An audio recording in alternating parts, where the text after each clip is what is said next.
An elderly millionaire with Alzheimer's opens the gate for a stray Pitbull, and what the dog did left everyone in shock.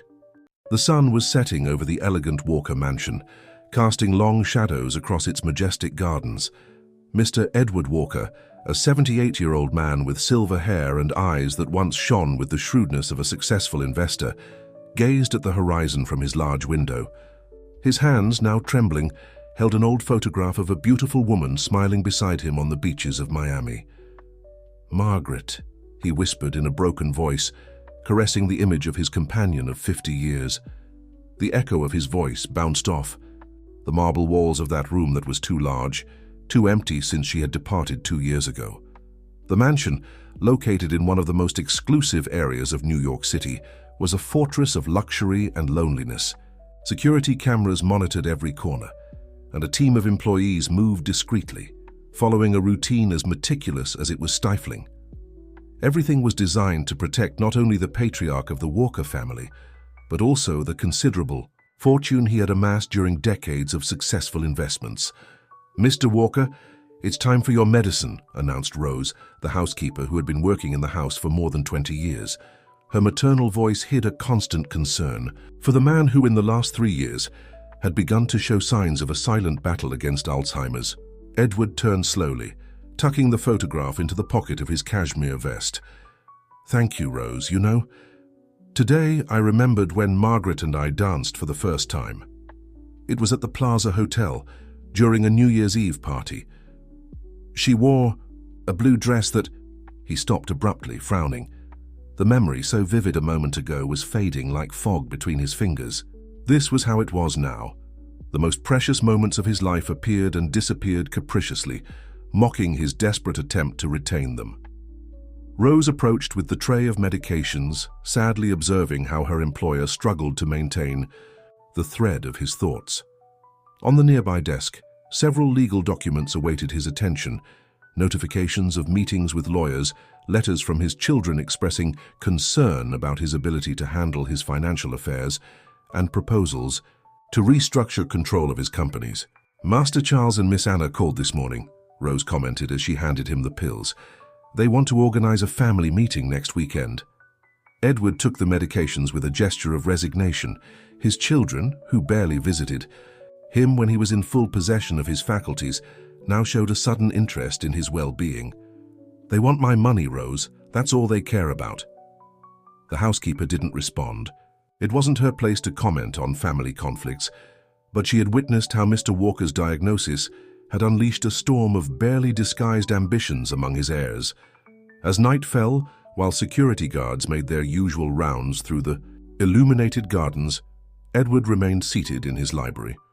The shelves full of books held stories he could no longer follow with the same clarity as before. In his hands, he held a financial report he was supposed to review, but the figures danced before his eyes, refusing to make sense. A heavy sigh escaped his lips as he watched through the window the full moon rising over New York City. The mansion, with all its luxuries and security measures, had become a golden cage. The walls that supposedly protected him also isolated him from the world, constantly reminding him of everything he was losing: his independence, his memories, control over his life. "Margaret," he whispered again in the darkness, "what should I do? Everyone thinks I'm losing my mind. Maybe they're right."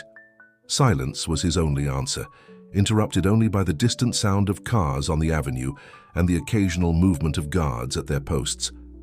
Edward got up with difficulty, rejecting the help that Rose offered from the door.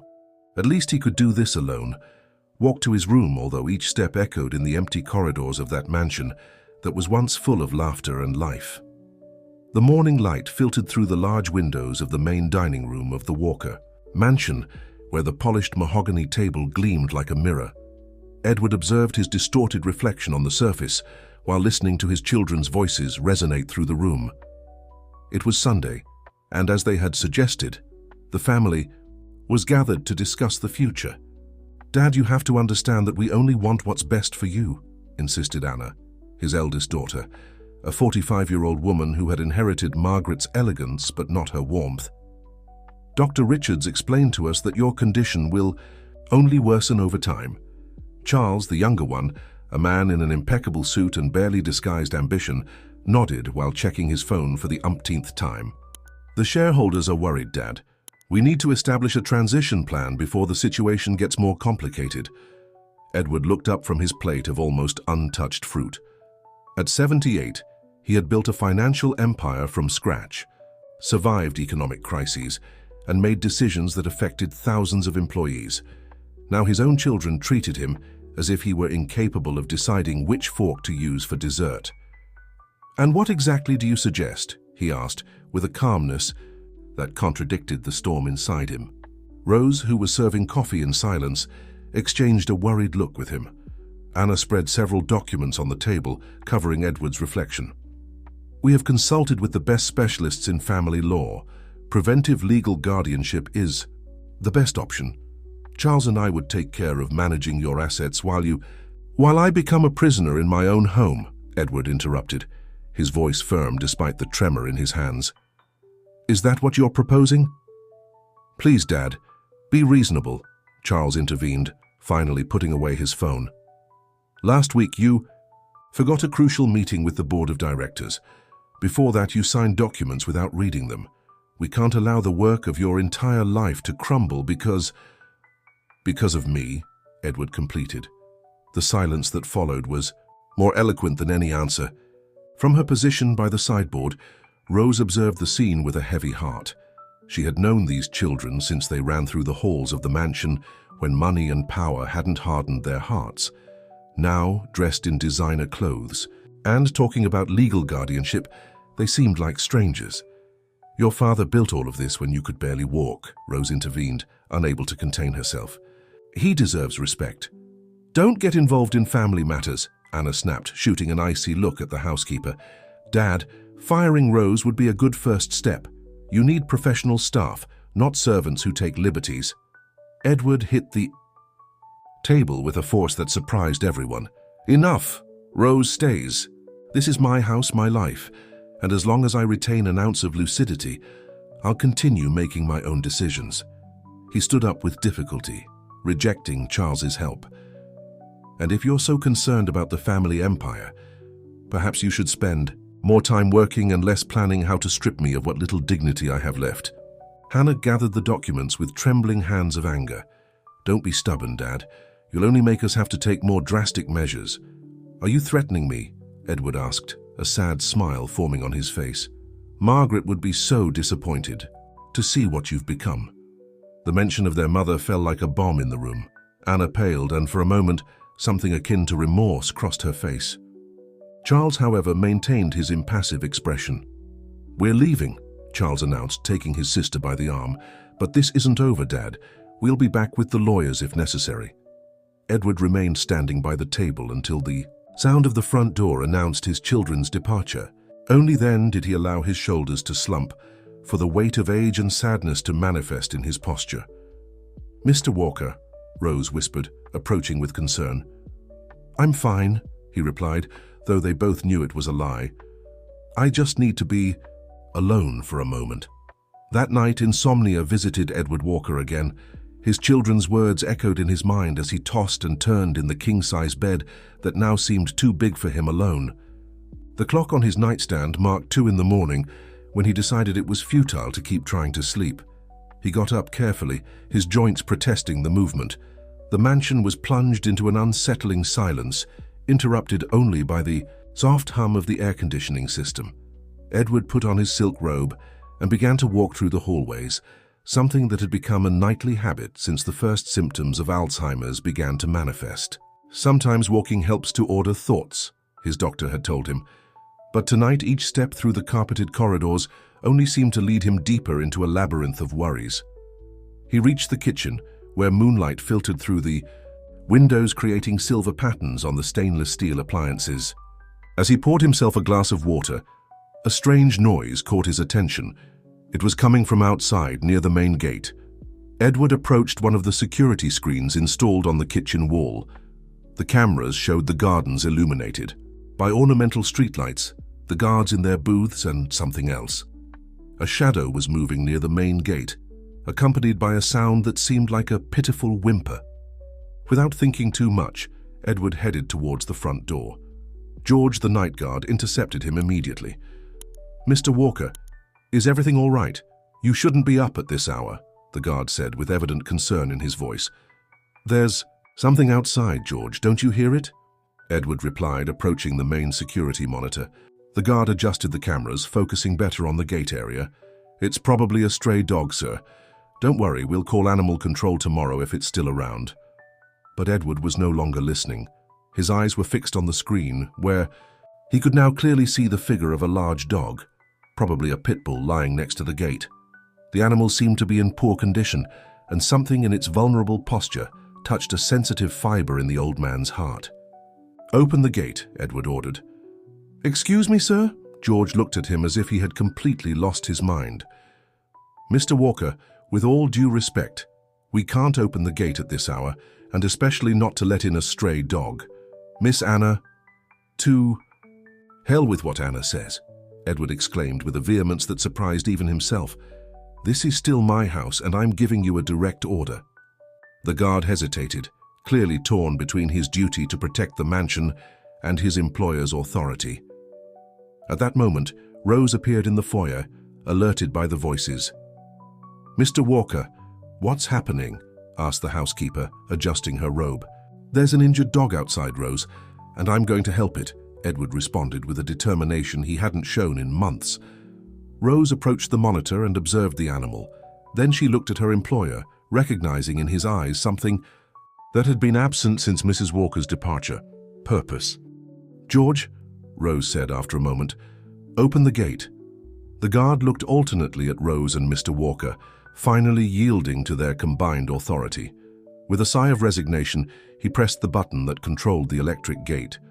The noise of the mechanism resonated in the night as the heavy wrought iron gate began to open. Edward, leaning on his cane, advanced towards the entrance with Rose following close behind. George kept his hand near his regulation weapon, still unsure about the situation. The dog raised its head when the gate opened completely. It was a grey Pitbull with white spots, its muscular body marked by scars visible even in the dim light. Its eyes, however, showed a mixture of fear and hope that Edward immediately recognized. It was the look of someone who had suffered, but had not yet lost the ability to trust. "Easy, friend," Edward murmured, approaching slowly. "No one's going to hurt you here." That night, insomnia visited Edward Walker again. His children's words echoed in his mind as he tossed and turned in the king-size bed that now seemed too big for him alone. The clock on his nightstand marked 2 in the morning when he decided it was futile to keep trying to sleep. He got up carefully, his joints protesting the movement. The mansion was plunged into an unsettling silence, interrupted only by the soft hum of the air conditioning system. Edward put on his silk robe and began to walk through the hallways, something that had become a nightly habit since the first symptoms of Alzheimer's began to manifest. "Sometimes walking helps to order thoughts," his doctor had told him. But tonight, each step through the carpeted corridors only seemed to lead him deeper into a labyrinth of worries. He reached the kitchen, where moonlight filtered through the windows, creating silver patterns on the stainless steel appliances. As he poured himself a glass of water, a strange noise caught his attention. It was coming from outside near the main gate. Edward approached one of the security screens installed on the kitchen wall. The cameras showed the gardens illuminated by ornamental streetlights, the guards in their booths, and something else. A shadow was moving near the main gate, accompanied by a sound that seemed like a pitiful whimper. Without thinking too much, Edward headed towards the front door. George, the night guard, intercepted him immediately. "Mr. Walker, is everything all right? You shouldn't be up at this hour," the guard said with evident concern in his voice. "There's something outside, George. Don't you hear it?" Edward replied, approaching the main security monitor. The guard adjusted the cameras, focusing better on the gate area. "It's probably a stray dog, sir. Don't worry, we'll call animal control tomorrow if it's still around." But Edward was no longer listening. His eyes were fixed on the screen, where he could now clearly see the figure of a large dog, probably a Pitbull, lying next to the gate. The animal seemed to be in poor condition, and something in its vulnerable posture touched a sensitive fiber in the old man's heart. "Open the gate," Edward ordered. "Excuse me, sir?" George looked at him as if he had completely lost his mind. "Mr. Walker, with all due respect, we can't open the gate at this hour, and especially not to let in a stray dog. Miss Anna—" "To hell with what Anna says," Edward exclaimed with a vehemence that surprised even himself. "This is still my house, and I'm giving you a direct order." The guard hesitated, clearly torn between his duty to protect the mansion and his employer's authority. At that moment, Rose appeared in the foyer, alerted by the voices. "Mr. Walker, what's happening?" asked the housekeeper, adjusting her robe. "There's an injured dog outside, Rose, and I'm going to help it," Edward responded with a determination he hadn't shown in months. Rose approached the monitor and observed the animal. Then she looked at her employer, recognizing in his eyes something that had been absent since Mrs. Walker's departure: purpose. "George," Rose said after a moment, "open the gate." The guard looked alternately at Rose and Mr. Walker, finally yielding to their combined authority. With a sigh of resignation, he pressed the button that controlled the electric gate. The noise of the mechanism resonated in the night as the heavy wrought-iron gate began to open. Edward, leaning on his cane, advanced towards the entrance with Rose following close behind. George kept his hand near his regulation weapon, still unsure about the situation. The dog raised its head when the gate opened completely. It was a grey Pitbull with white spots, its muscular body marked by scars visible even in the dim light. Its eyes, however, showed a mixture of fear and hope that Edward immediately recognized. It was the look of someone who had suffered but had not yet lost the ability to trust. "Easy, friend," Edward murmured, approaching slowly. "No one's going to hurt you here." The first light of dawn began to color the sky when the Walker mansion awoke with a different energy. In the kitchen, Edward watched with fascination as the large Pitbull devoured a plate of chicken and rice that Rose had hastily prepared. The animal, although hungry, ate with a strange delicacy, as if fearing that each bite could be the last. "He needs a name," Edward murmured, sitting in a chair at a prudent distance. The dog looked up for a moment, its amber eyes meeting the old man's. "Zeus," Edward decided. "So you have the strength of a Greek god, even though you're in this state now." Rose, who had spent the last hour cleaning the animal's wounds with hydrogen peroxide and ointments, shook her head with a mixture of concern and resignation. "Mr. Walker, are you sure about this? This dog needs veterinary care, and we don't know anything about his past." "Precisely, Rose," Edward replied, his voice gaining a firmness that surprised the housekeeper. "We don't know his past, but we can give him a future. Call Dr. Mitchell. His daughter is a veterinarian. Have her come as soon as possible." The news that Mr. Walker had taken in a stray Pitbull spread quickly among the mansion staff. Reactions varied, from genuine concern to absolute skepticism. Mary, the cook, initially refused to enter the kitchen while the dog was there, and Peter, the gardener, threatened to quit, claiming he wouldn't work with a dangerous beast loose in the gardens. However, something extraordinary began to happen during those first hours. Zeus, despite his intimidating appearance and his wounds, showed surprising docility. He constantly stayed close to Edward, as if he had found in him an anchor in a world that until then had only shown him cruelty. Dr. Mitchell arrived mid-morning, loaded with her veterinary equipment. She was a young professional who had inherited from her father, the family doctor, the same combination of efficiency and compassion. "The scars are old," she explained, while examining Zeus, who remained surprisingly calm under her touch. "There are signs of him having been used in fights but a long time ago. There's also evidence of malnutrition and prolonged exposure to the elements. It's a miracle he survived." Edward listened attentively to every word, his hand resting protectively on Zeus's head. "Will he recover?" "With proper care, yes. He'll need a special diet, medications, and a lot of patience. But most importantly," the veterinarian made a significant pause, "he'll need stability and love. These dogs, when they've been through trauma, can develop unpredictable behaviors if they don't feel secure." While Dr. Mitchell administered the first vaccines and prepared a treatment plan, George, the night guard, nervously approached Edward. "Mr. Walker, the other guards are worried. A dog of this breed with this history It could be dangerous. Besides, what will your children say when they find out? The mention of his children caused Edward to straighten in his chair. My children lost the right to have an opinion on my decisions when they decided to treat me like an invalid. Zeus stays, and whoever disagrees can look for work elsewhere. As the day progressed, Zeus's presence began to subtly transform the dynamics of the mansion. Edward, who normally spent mornings shut in his library, now walked through the gardens, with the dog by his side.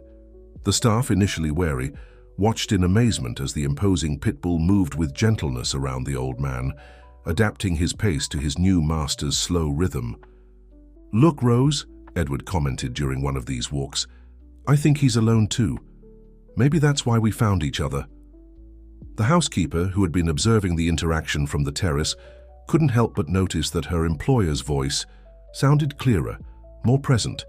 It was as if the responsibility of caring for Zeus had activated something in him, awakening memories of when he was a respected and decisive leader. As evening fell, while Zeus slept peacefully next to Edward's armchair in the library, the phone rang. It was Anna. Rose answered, listened briefly, and with a gesture of concern approached Edward. "Mr. Walker, your daughter says she'll come tomorrow. It seems George told her about Zeus." The next morning dawned with a leaden sky over New York City, as if the weather were foreshadowing the storm that was about to break out in the Walker mansion. Edward was in the garden with Zeus, watching as the dog cautiously explored his new territory, when the sound of heels on marble announced Anna's arrival. "This is the last straw, Dad." His daughter's voice resonated through the garden even before she appeared. "The stray Pitbull. Have you completely lost your mind?" Zeus immediately tensed upon hearing the altered tone, instinctively pressing against Edward's leg. The old man placed a reassuring hand on the animal's head, noticing how his muscles relaxed at the touch. "Good morning to you too, daughter," Edward responded with a calmness that surprised even Rose, who was observing the scene from a prudent distance. "I see news travels fast."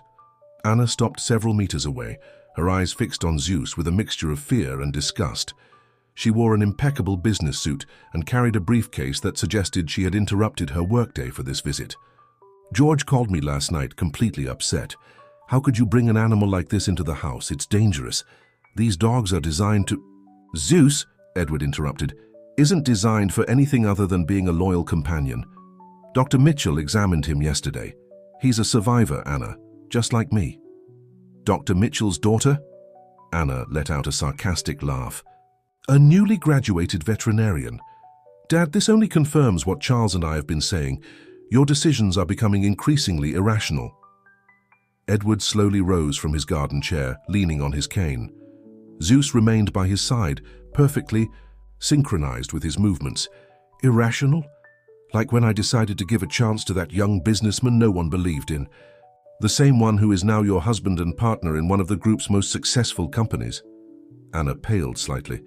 "That was different. You were in full possession of your faculties then." "And who says I'm not now?" Edward took a step forward, and for the first time in months, his daughter saw a flash of the man who had built an empire. "Since your mother left us, everyone has been waiting for me to crumble, to become a senile old man they can easily push aside. But let me tell you something, Anna. I still know exactly what I'm doing." As if to confirm his words, at that moment, Zeus stepped forward and picked up the cane that Edward had dropped without realizing it, gently returning it to him. The gesture, so naturally protective, left Anna momentarily speechless. "Surprising, isn't it?" Edward smiled, patting the dog. "In just one day, Zeus has shown more concern for my well-being than my own children have in months. This isn't about—" "Don't try to emotionally manipulate us, Dad," Anna composed herself, though her voice trembled slightly. "What will happen when this animal shows its true nature? When it attacks someone, the legal responsibility will fall on you." "True nature?" Edward looked at Zeus, who maintained a calm posture despite the tension in the environment. "We all deserve a second chance, daughter. Your mother always said that. Or have you forgotten that too?" The mention of Margaret seemed to hit Anna like an invisible slap. Her eyes filled with unshed tears, and for a moment, the varnish of the ruthless executive cracked, revealing the girl who used to sit on her father's lap to listen to stories. "We just want to protect you," she whispered, her voice barely audible. "I know," Edward responded softly, "but I don't need to be protected. From living, Anna. I need to be allowed to continue being who I am while I can." An emotionally charged silence fell over the garden. Zeus, sensing the change in the atmosphere, cautiously approached Anna and sat down, looking at her with his amber eyes full of ancient wisdom. "Give him a chance," Edward asked. "To him and to me." Anna observed the dog, then her father, and finally Rose, who nodded imperceptibly. Her shoulders slumped slightly in a gesture of temporary surrender. "I'll have our legal team prepare a document exempting the family from liability in case of any incident," she finally said, recovering her professional tone. "And I want Dr. Mitchell to send weekly reports on the animal's condition." "Zeus," Edward corrected. "His name is Zeus." A week after the confrontation with Anna, the Walker mansion was experiencing a subtle but significant transformation. Zeus's presence had established new rhythms and routines that, surprisingly, seemed to help Edward keep his mind more focused.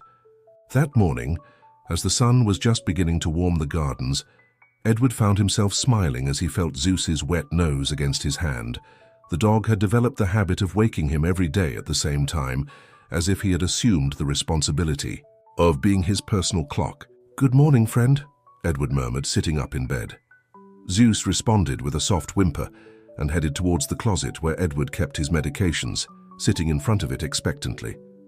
Rose, who was entering at that moment with breakfast, stopped in her tracks, observing the scene with amazement.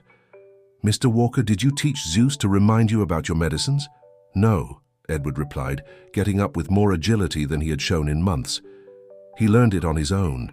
It's as if he knew exactly what I need and when I need it." The housekeeper placed the tray on the small table while reflecting on the changes she had noticed in recent weeks. Mr. Walker was not only more physically active, but his episodes of confusion seemed less frequent. Zeus had become a kind of anchor for his wandering mind. "You know what's most extraordinary, Rose?" Edward commented as he took his pills. "When I forget where I left something, Zeus finds it. When I get distracted while cooking, he barks to remind me that I left the stove on. It's as if he could read my mind." The morning passed with its new established routine. Edward and Zeus walked through the gardens, where the old man frequently stopped to explain to the dog the names of the different plants that Margaret had cultivated with so much love. Zeus listened attentively, as if he understood every word. "These are Margaret's favorite orchids," Edward explained, pointing to some purple flowers. "She used to say they were like little dancers suspended in the air." He paused for a moment, frowning. "Or maybe they were butterflies. Sometimes memories get mixed up." Zeus approached and rested his head on Edward's leg, providing silent comfort. It was as if he understood his master's frustration when memories became elusive. During lunch, while Edward was reviewing some company documents in his office, something revealing occurred. Zeus, who normally dozed near his desk, suddenly got up and began to gently push Edward's arm. "What's wrong, boy?" Edward asked, puzzled. The dog insisted, directing his attention to a particular document among the many covering the desk. It was an important contract that required his signature that very day, something he had completely forgotten. "Incredible," Edward murmured, stroking Zeus's head. "How did you know?" Dr. Mitchell, who arrived that afternoon for Zeus's weekly checkup, listened fascinated to Edward and Rose's accounts of the dog's behavior. "It's extraordinary, but not entirely surprising," she commented, while examining Zeus's scars, which were beginning to heal remarkably. "Dogs have an amazing ability to detect changes in their owner's physical and mental state. Zeus seems to have developed a special sensitivity to your needs, Mr. Walker." "It's more than that," Rose intervened. "It's as if he had brought light back to the house. Mr. Walker is more present, more connected. Even the other employees have noticed it." It was true. The mansion staff, who had initially received Zeus with fear and skepticism, now watched in amazement as the imposing Pitbull had become a gentle and attentive guardian. Mary, the cook who at first refused to enter the kitchen if Zeus was present, now saved special leftovers for him. Peter, the gardener who had threatened to quit, was seen teaching Zeus not to step on the flower beds. That night, as Edward prepared for bed, he found an old photograph that had fallen behind his nightstand. It was an image of him and Margaret in their youth, dancing at some forgotten party. For a moment, he felt the familiar panic of not being able to remember when or where the photo had been taken. Zeus, sensing his distress, approached and placed his head on Edward's lap. The warm contact of the animal brought a strange clarity to his mind. "It was at the Plaza Hotel," Edward whispered, surprised by the sudden sharpness of the memory. "It was New Year's Eve and your dress was blue, Margaret. Blue like the Miami Sea you loved so much." A tear rolled down his cheek as he hugged Zeus. "Thank you, friend, for helping me remember, for helping me continue to be me." The change in the Walker mansion had become evident to anyone who visited. The gardens, once silent as a mausoleum, now resonated with the life that Zeus had brought with him. However, as Edward would soon discover, the past has a peculiar way of catching up with us, even in the brightest moments. It was a Sunday afternoon when Charles, Edward's younger son, decided to pay an unexpected visit. Unlike their previous encounters, this time he came accompanied by his son Alex, 12 years old, who hadn't visited the mansion in months. "Grandpa!" exclaimed Alex, running towards Edward as soon as he crossed the front door. Zeus, who was resting near his master's armchair, immediately stood up, alert but calm. Charles observed the dog with evident tension. "Alex, stay away from that animal," he ordered, but his son was already fascinated by the imposing Pitbull. "Is it true that you saved him, Grandpa?" asked the boy, maintaining a respectful distance but showing no fear. "Dad says it's crazy to have a dog like this, but I think it's incredible." Edward smiled, noticing how Zeus studied Alex with curiosity. "Your father tends to worry too much," he replied, casting a meaningful look at Charles. "Zeus is a gentleman, aren't you, friend?"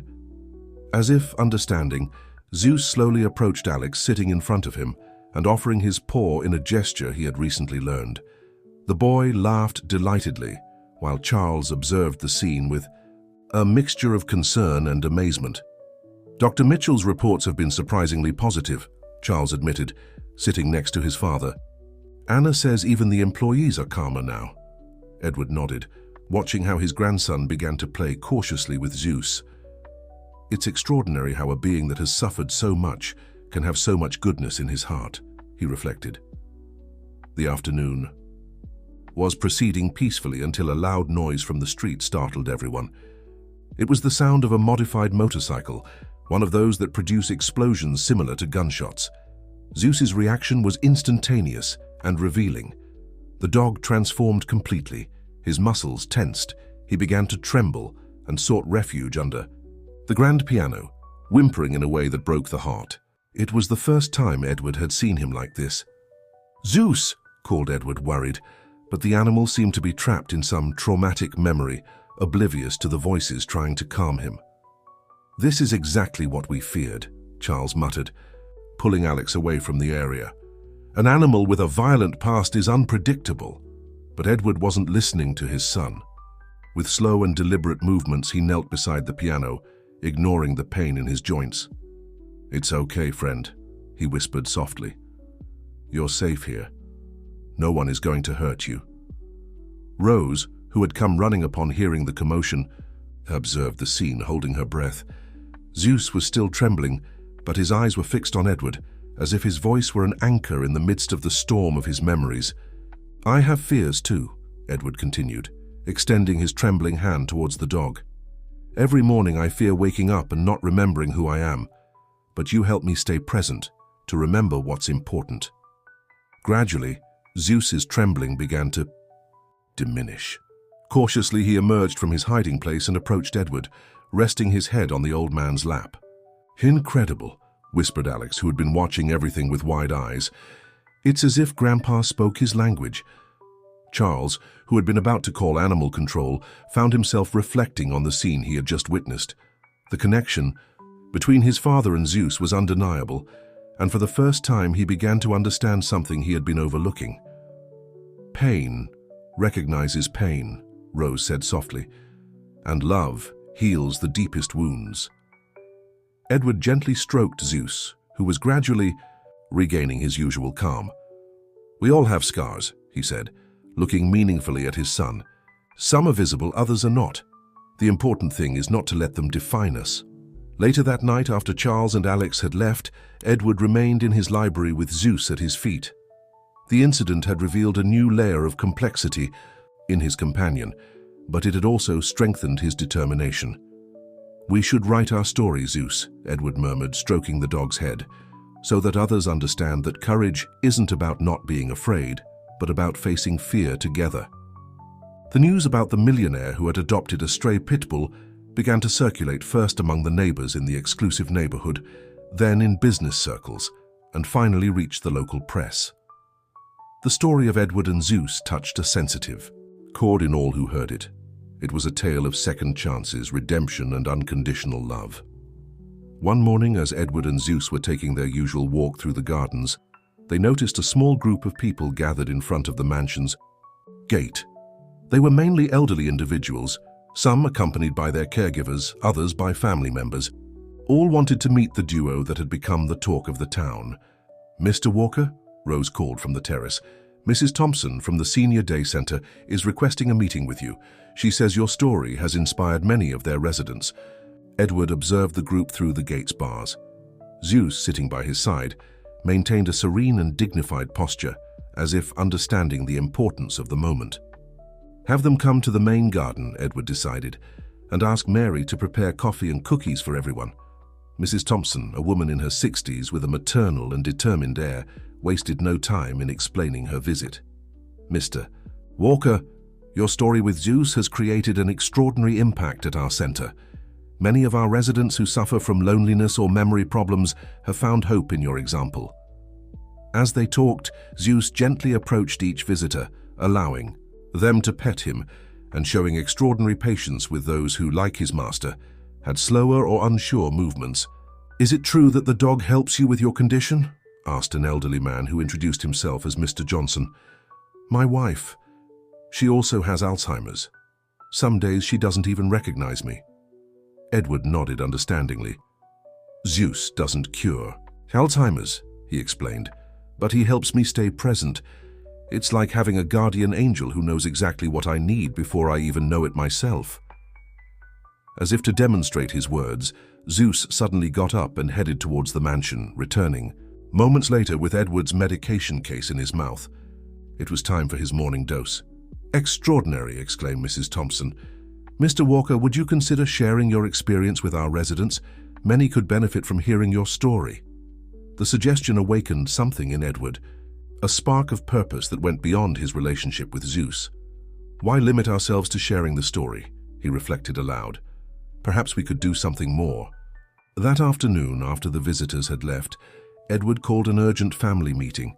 To his surprise, both Anna and Charles came without protest. Zeus's presence during the meeting, calm and attentive as always, seemed to have lost its ability to provoke tension in his children. "I want to establish a foundation," Edward announced, "a project that combines animal-assisted therapy and support for older people with memory problems." Anna, who had been observing her father's interaction with the visitors from her office in the mansion, intervened with a surprisingly soft tone. "Corporate social responsibility could be an excellent addition to our business group. And we have several unused buildings that could be adapted," added Charles, who seemed to have completely abandoned his initial skepticism about Zeus. Rose, who was serving coffee, noticed with emotion how the Walker family seemed to be regaining something that had been lost since Mrs. Walker's departure, a common purpose, a reason to work together. "Zeus didn't just save me," Edward reflected, stroking his faithful companion's head. "He's saving all of us, reminding us of what's truly important." Dr. Mitchell, who had arrived for Zeus's weekly checkup, listened to the conversation with professional interest. "Mr. Walker, if I may suggest, we could establish a rehabilitation program for rescued dogs. Many, like Zeus, just need an opportunity to demonstrate their true potential." "New dawn," Edward said suddenly. "That's what we'll call the foundation. Because each day is an opportunity to start anew, right, Zeus?" The dog responded by resting his head on Edward's knee, in that gesture that had become so familiar and comforting for both. In his amber eyes shone the same wisdom that had captivated Edward that night at the gate. as if he had always known that their encounter would be the beginning of something much bigger than themselves. The old corporate building of Walker Group in downtown New York City was buzzing with activity. Architects, designers, and contractors were coming and going, transforming the space into what would be the headquarters of the New Dawn Foundation. Edward, seated in an improvised chair with Zeus by his side, supervised the renovations with a renewed gleam in his eyes. "What do you think, friend?" he asked Zeus, as they watched workers installing large windows in what would be the therapy area. "Here, other dogs like you will have the opportunity to change lives." Anna, who had surprisingly taken leadership of the project with an enthusiasm reminiscent of her younger self, approached with a stack of blueprints under her arm. Zeus greeted her with a gentle tail wag, a sign of how much their relationship had evolved with the family. "Dad, the architects have incorporated all your suggestions," she explained, spreading the documents on a provisional table. Ample green areas, safe spaces for interaction between older people and animals, and a complete veterinary clinic on the first floor. "Dr. Mitchell is thrilled with the project," added Charles, who had just arrived with coffee for everyone. "She says she already has a list of colleagues interested in participating." Edward smiled, observing how his children were working together for the first time in years. The foundation had achieved what seemed impossible, uniting the Walker family under a common purpose. "Mr. Walker," called Rose, who had insisted on accompanying them, "Mrs. Thompson is here with some of her residents. They want to see the progress." A small group of elderly people, accompanied by their caregivers, entered the construction area, their faces lit up upon seeing Zeus, who had already become a kind of celebrity among them. "Look how big it will be," exclaimed Mrs. Lucia, one of the day center residents. "And we'll be able to come here to be with the dogs?" "Not just that," Edward replied, standing up with Zeus's help. "This will be a space where we older people can feel useful, helping in the rehabilitation of the animals. Because, you know something? They need us as much as we need them." As Edward guided the group through the construction space, Dr. Mitchell arrived with exciting news. "Mr. Walker, we already have the first candidates for the program, 3 rescued. Dogs that show potential similar to Zeus's for assisted therapy." The news sparked a wave of excitement in the group. Zeus, as if understanding that he would soon have companions, maintained a proud posture as he accompanied his master on the tour. "Dad," Anna intervened, with a softness in her voice that reminded of Margaret, "have you noticed that you haven't had episodes of confusion in weeks?" Edward stopped, surprised by the observation. It was true. Between planning the foundation, visits to the construction site, and Zeus's continuous company, his mind seemed clearer, more focused. "Purpose is the best medicine," commented Mrs. Thompson, "and you're creating something beautiful here." As the afternoon sun bathed the building under construction, Edward found himself surrounded by his family, friends, and Zeus, all united by a common dream. Charles had brought Alex, who couldn't stop asking questions about how he could help when the foundation was operational. "I want to be a volunteer, Grandpa," the boy declared with determination. "Zeus and I can teach the other dogs to be as good as him." "We'll see," Charles responded with a smile, exchanging a knowing look with his father. "But first you'll have to learn from the best," he added, pointing to Edward and Zeus. At the end of the day, as the construction team was leaving, and the building fell silent, Edward remained a moment longer with Zeus, contemplating what would be their legacy.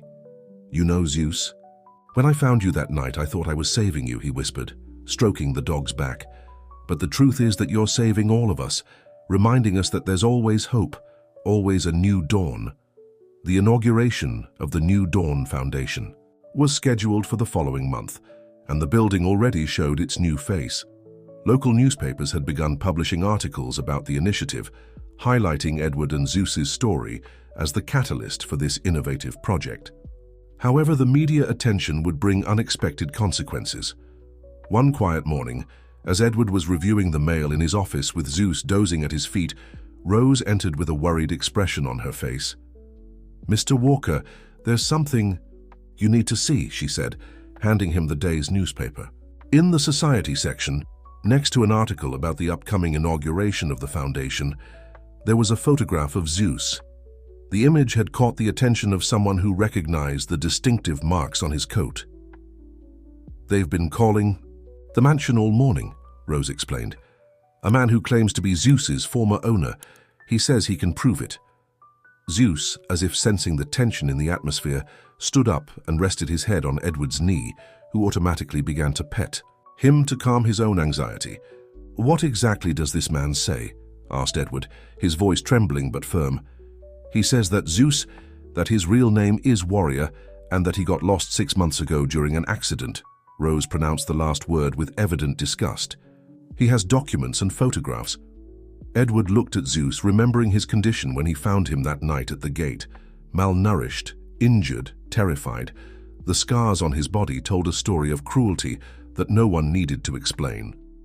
"Call Anna," Edward decided after a moment. "We need legal protection."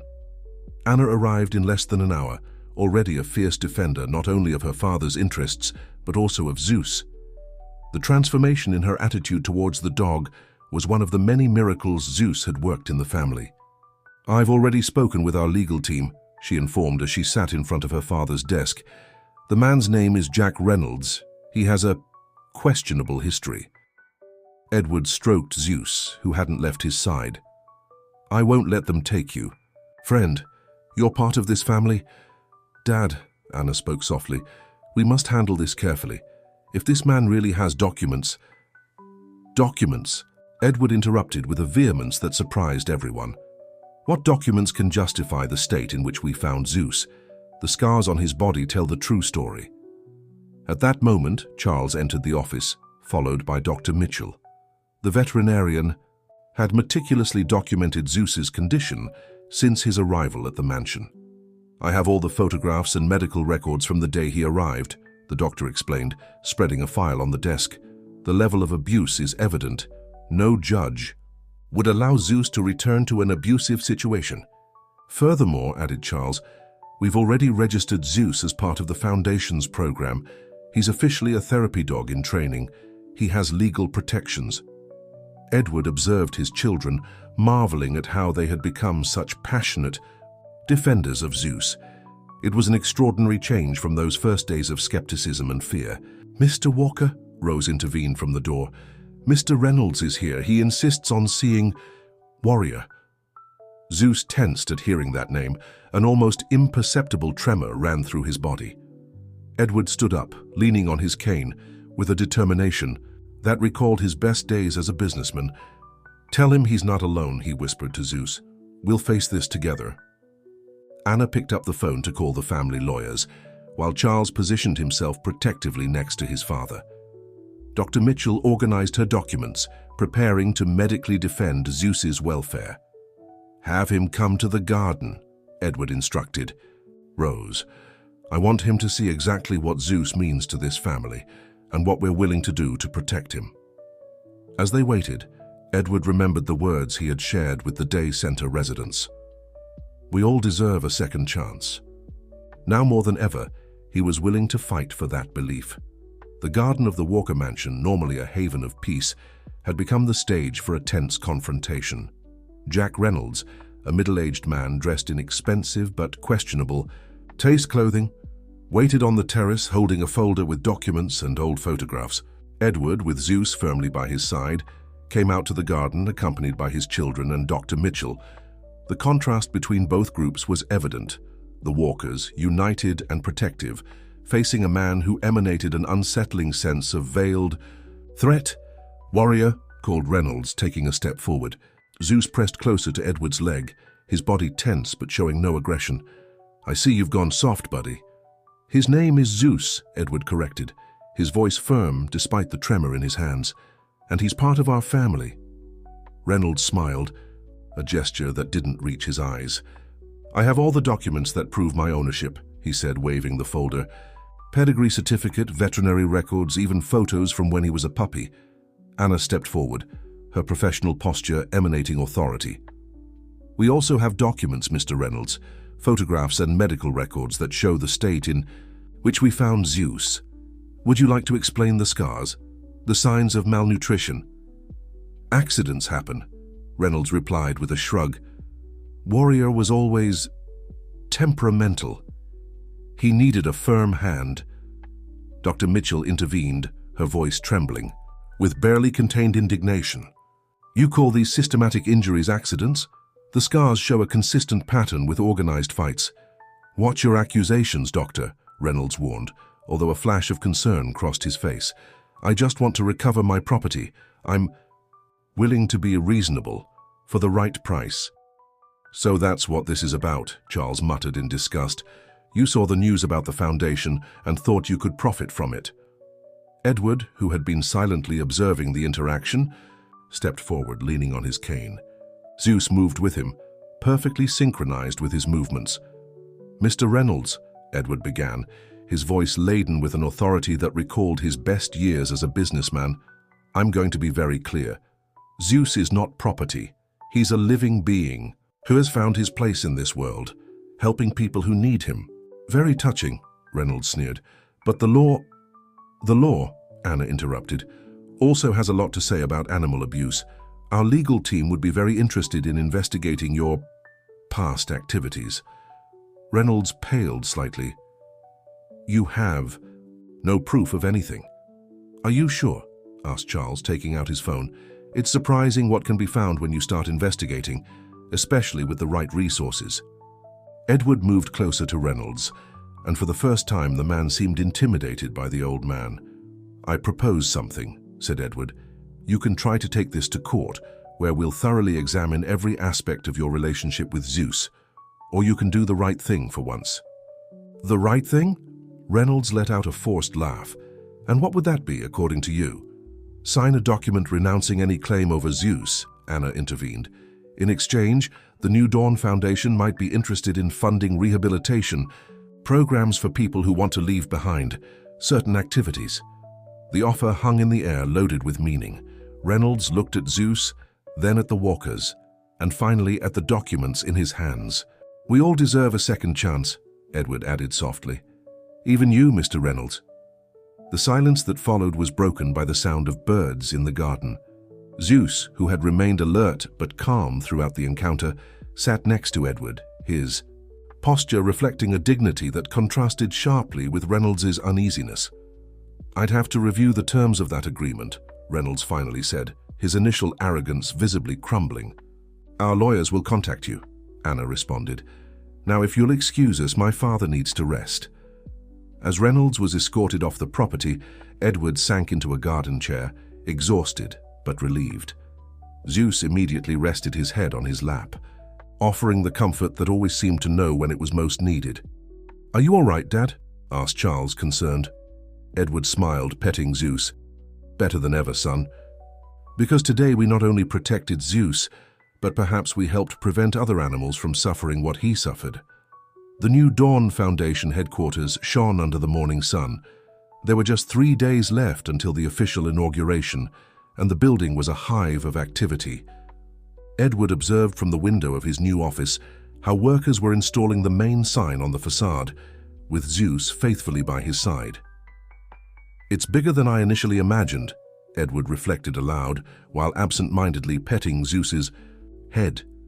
The project had grown significantly since its initial conception, transforming into something that promised to change many lives. Anna entered the office, loaded with folders and with a renewed energy that was reminiscent of her younger years. Dad, the media are fascinated with the story, especially after Reynolds not only signed the waiver of his claims on Zeus, but also the agreement to collaborate with our rehabilitation program. Who would have thought, Edward smiled, that even someone like Reynolds could change? Charles, who was arriving at that moment with Alex, joined the conversation. The rehabilitation program for people involved in animal abuse was a brilliant idea, Dad. We already have a waiting list of volunteers who want to help. Alex, who had been busy decorating a special section of the building with other child volunteers, approached Zeus with a special dog treat. Grandpa, can I show Zeus what we did in the children's area? Of course, Edward nodded. Zeus, go with Alex. The dog looked at Edward, waiting for his confirmation, and then followed the boy with a calm pace. His ability to interact with different people, especially children, had made him the perfect ambassador for the foundation. "It's incredible how everything has changed," Rose commented, who was entering with a tray of coffee for everyone. "Not just Zeus and the foundation, but the entire family." It was true, the project had achieved what seemed impossible months ago, uniting the Walker family with a common purpose. Anna had rediscovered her more human side, Charles had learned to see beyond the numbers, and Edward had found a new reason to stay strong and present. Dr. Mitchell arrived with exciting news. The first 3 rescued dogs have completed their initial evaluation. They're perfect candidates for the therapy program. "How are their wounds?" Edward asked, remembering the state in which he had found Zeus. "Improving day by day," the veterinarian smiled. "And most importantly, they show the same capacity for forgiveness and adaptation as Zeus. It's as if they understand that they're receiving a second chance." Alex returned with Zeus, his eyes shining with excitement. "Grandpa, you have to see this. Zeus helped one of the new dogs feel less scared. It's like he was teaching him." Edward watched with pride as his grandson recounted the interaction between the dogs. Zeus had become more than a pet or a therapeutic companion. He was a teacher for other rescued animals, showing them that it was possible to trust again. "Mrs. Thompson called," Anna informed. "The day center residents are excited to participate in the program. Some have even offered to be regular volunteers." "Margaret would be so proud," Edward murmured, his eyes moistening slightly. "Of all of us." Charles placed a hand on his father's shoulder. "She is, Dad. Somehow I think she guided us here, to Zeus." The family gathered around the window, observing the bustle of the final preparations. The building, once a cold corporate structure, had been transformed into a welcoming and lively space. The walls, painted in warm colors, were decorated with photographs of older people with their canine companions, including an especially prominent one of Edward and Zeus. "You know," said Edward, as Zeus returned to his side, "when I opened the gate that night, I thought I was making a crazy decision. But sometimes the best decisions are the ones that seem most irrational at the moment." "Decisions of the heart tend to be like that," Rose responded wisely. "And look at all that has emerged from that moment of madness." The family remained silent, contemplating the sunset that bathed the city. In 3 days, the doors of the New Dawn Foundation would officially open, but its impact had already begun long before, at the moment when a lonely old man decided to open his heart to an abandoned dog. The day of the New Dawn Foundation's inauguration dawned radiant, as if the sky itself wanted to celebrate the occasion. Edward woke up before dawn, finding Zeus already alert and sitting next to his bed, as if he understood the importance of the day ahead. "Today's the day, friend," Edward whispered as he prepared. His reflection in the mirror showed a transformed man. His eyes shone with determination, and although his hands still trembled occasionally, his posture radiated renewed strength. Rose entered with breakfast and the suit Edward would wear for the ceremony. "Mr. Walker, there are already people gathering outside the foundation. The press is arriving too." In the mansion's foyer, Anna was overseeing the final details while talking on the phone. Charles was organizing transportation for the day center residents who would attend the inauguration. The mansion vibrated with a positive energy that hadn't been felt since Margaret's time. "Dad," Anna called, covering the microphone of her phone. The mayor confirmed his attendance, and several important businessmen want to discuss potential donations for the foundation. Edward nodded, but his attention was on a different group of guests that was beginning to arrive. The first residents from the day center, accompanied by their families and caregivers. Among them was Mr. Johnson, who had established a special bond with one of the new therapy dogs. "Mr. Walker," Mrs. Thompson greeted, arriving with a group of elderly people. "This is wonderful. Our residents haven't talked about anything else for weeks." Dr. Mitchell appeared with the 3 new therapy dogs, each showing remarkable progress in their rehabilitation. Zeus greeted them with an almost paternal dignity, like a mentor observing his apprentices. "It's incredible how they follow his example," the veterinarian commented, observing the interaction between the animals. "Zeus teaches them by example that they can trust again."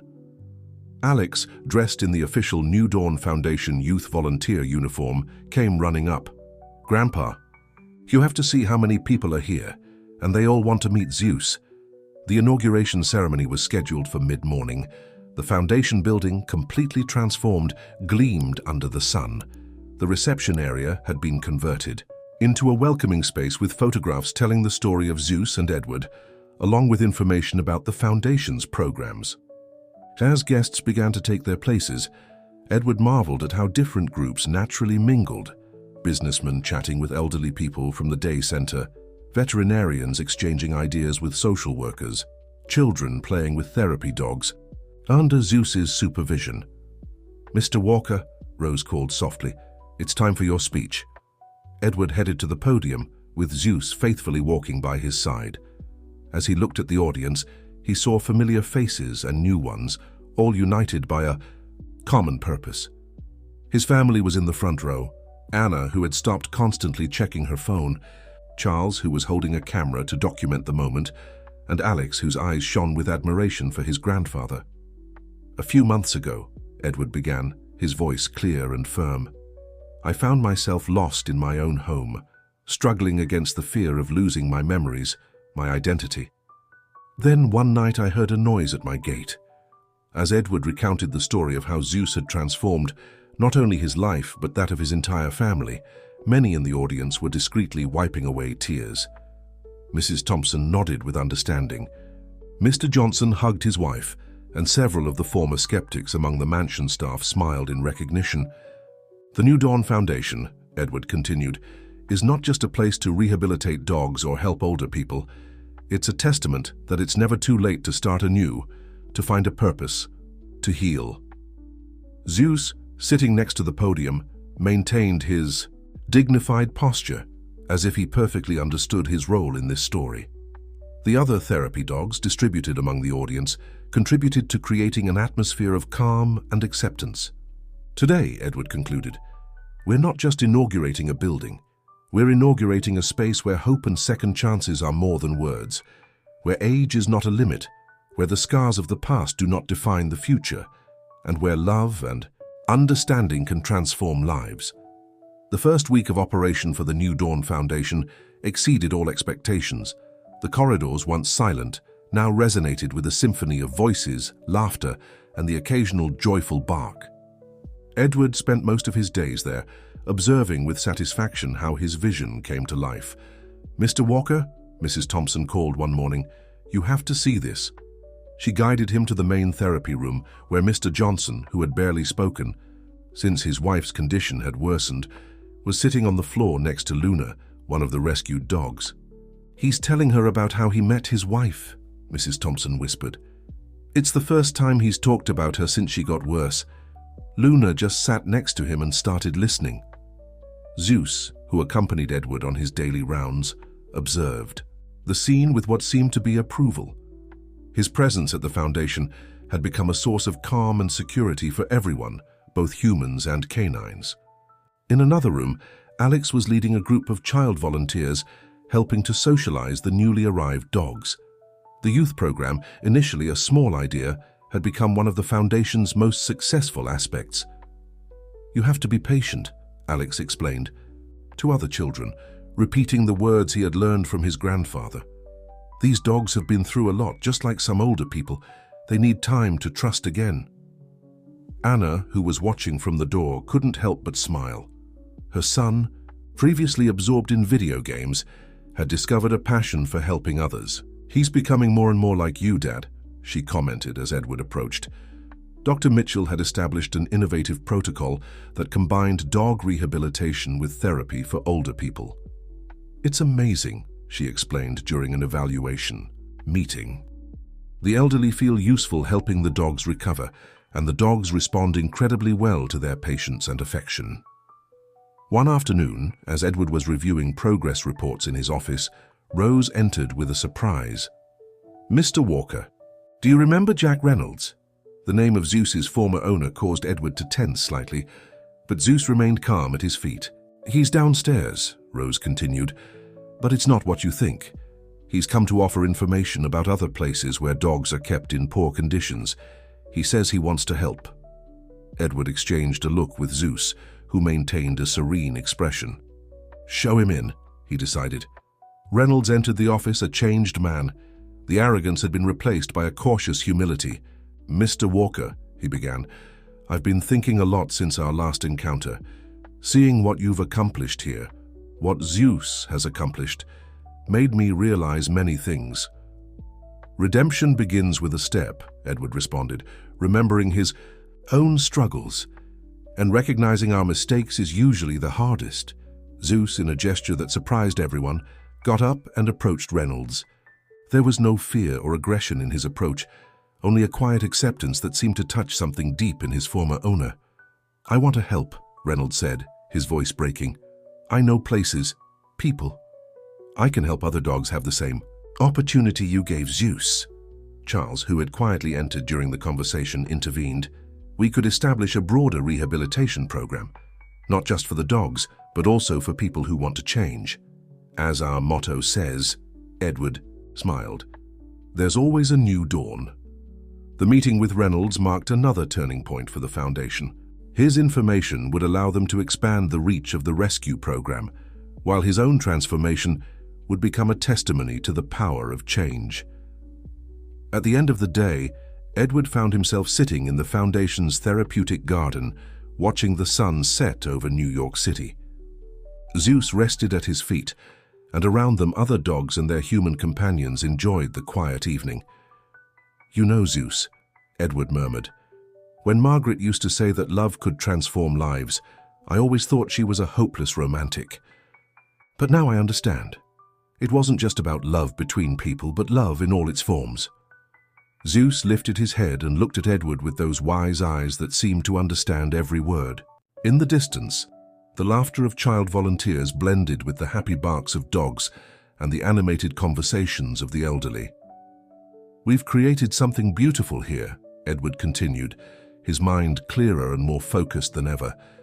And this is just the beginning. A month after the inauguration, the New Dawn Foundation had become a model of social innovation that was attracting attention from all over the United States. One morning, as Edward was having his coffee in the therapeutic garden, Anna arrived with exciting news.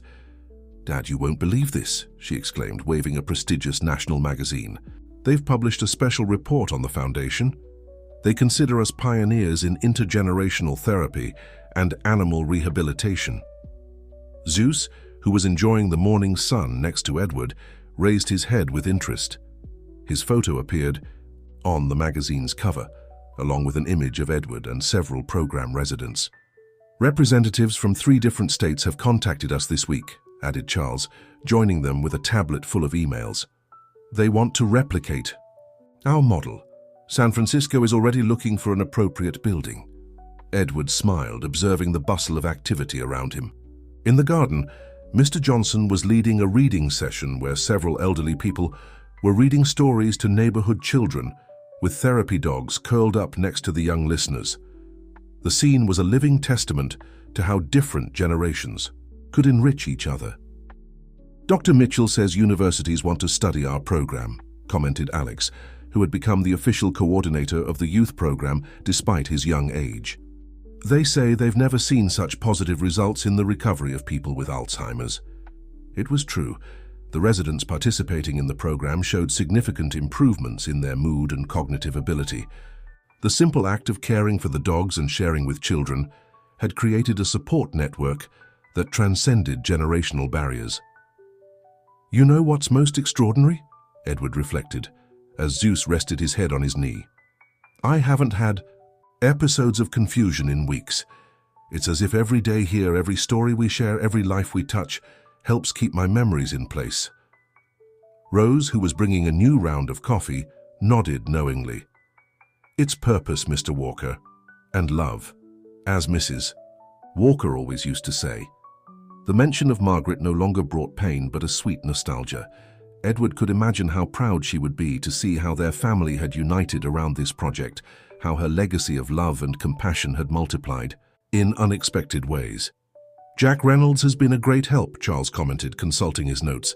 Thanks to his information, we've been able to rescue more than 20 dogs last month. and several of his former associates are now in our rehabilitation program. Transformation calls for transformation, Edward smiled, like ripples in a pond.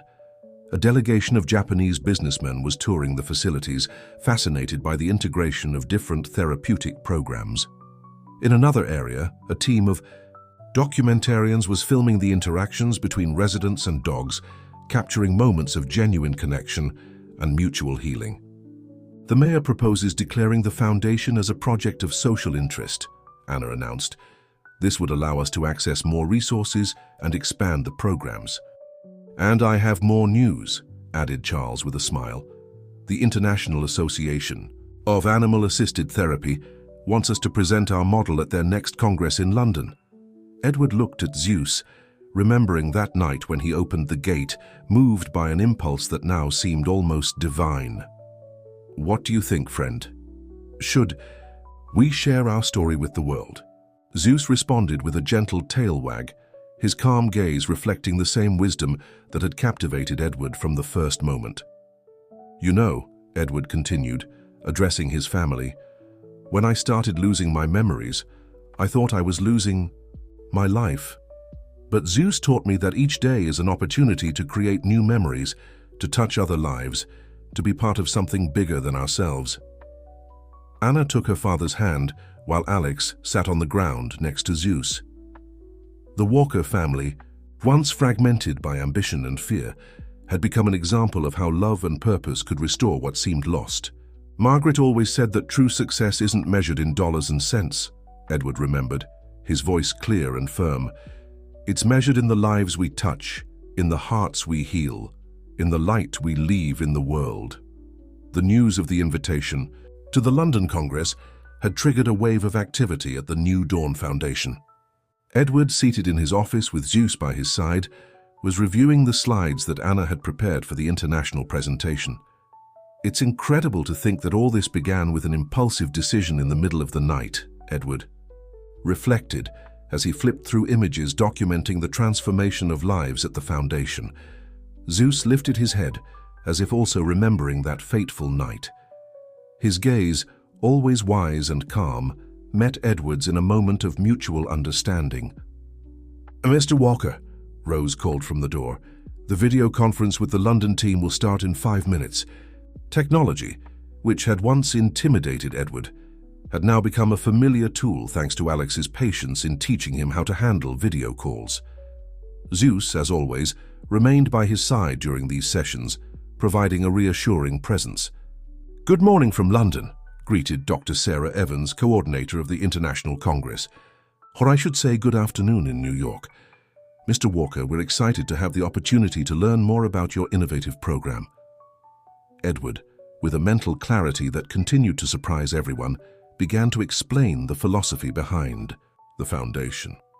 "You see, it's not just about animal-assisted therapy. It's about creating a space where different generations can heal together, where a painful past is transformed into hope for the future." The presentation included moving testimonials.